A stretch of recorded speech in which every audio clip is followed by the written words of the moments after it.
Hello, everybody. Welcome to this week's Q&A.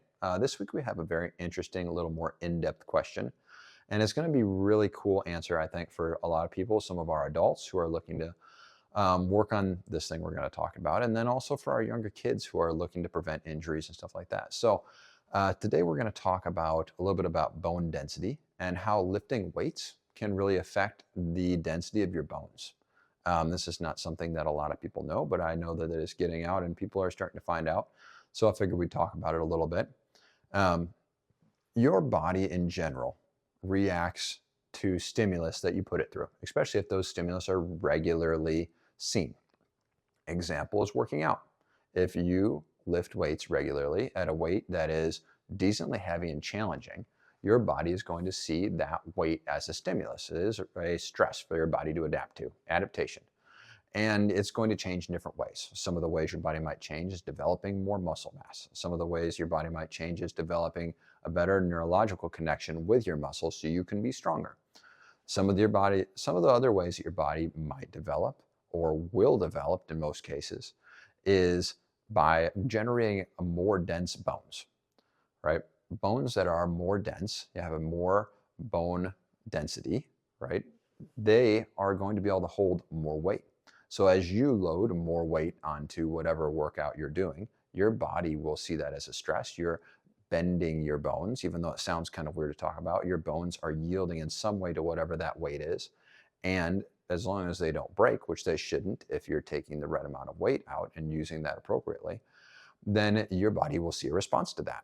It is very similar to what you would see in a broken bone situation. If somebody breaks their bone, their body will heal back over that spot and make that spot a little bit stronger than it was before it was broken to try and prevent new breaks at that same site.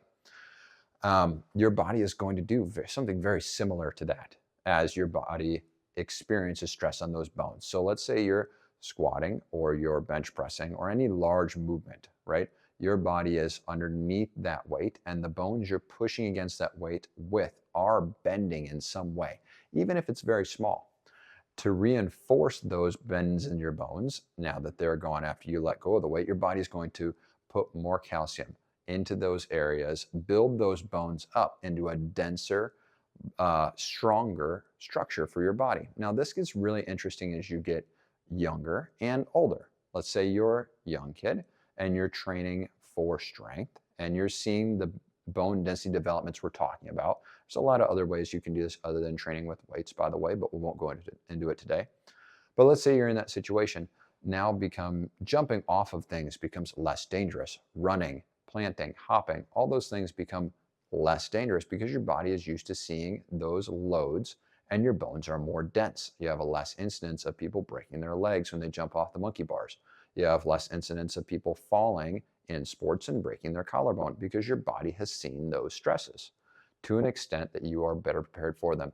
This applies very similarly into adulthood. Let's say you're getting older, and especially as you get into later in life, where you're seeing your bones possibly degenerate some. Having a stimulus for bone density in your life, especially after you get to the point of 25 years old and you have the rest of your life ahead of you, the more stimulus you can continuously give your body to build bone density, the less chances you'll have issues with falling and breaking your hip as you get older, falling off of something or out of something and breaking your arm because you landed the wrong way. Your body will be more dense. You'll have more armor, even if you want to put it on your bones, and they'll be more protected against things like falls, twists, bumps, people landing on you weirdly. Let's say you have a small child and they jump on your back, nothing will break because your back is used to seeing a lot more weight than the small child. So, in conclusion, just kind of wrap everything up for you. If you're training with weights or in some of the other ways that we didn't get into today, and your body is seeing that stress regularly, it will adjust and adapt, and it will create a stronger framework for you to live upon. It makes you more durable, it makes you safer in your daily life. And into old age, as you get to a point where your body is struggling to keep bone density around, you will be far ahead of the game.